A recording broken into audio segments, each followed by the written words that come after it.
Welcome, everybody. This is a tutorial on how to create an event as a Meetup host. So we're here on the main page. We come to the upper right-hand corner. We select Your Groups. From Your Groups, we choose the group that we want to organize the event with. Here on the right-hand side, it says Create Event. We'll click on that, and then it gives us a couple of different options to copy a past event, use AI, or create a new event. We're going to create a new event. We come in, we give it a title, like test event. We pick the day that we want the event to happen and the time. So we'll say Wednesday at 6 o'clock, Columbia time. And then we can add a picture if we want to help advertise the event.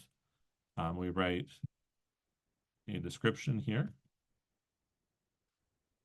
And then we can choose tags to go with the event to make it easier to find. So maybe it's an English event for English related to English.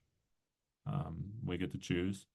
Here we choose the location. So if it's an in-person event, we put the address and the venue.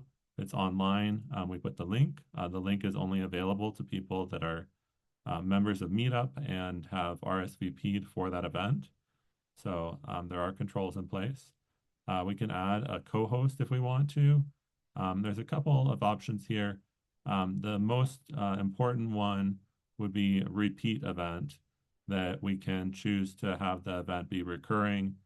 So every week on Wednesday, and then it has a end date set automatically, but we can delete the event before then if we choose to.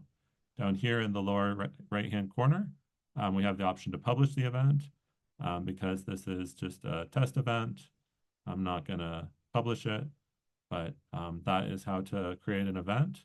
And that's also with the repeat event. That's how to create a series of events if we want to have a recurring event happening at the same date, time, and location.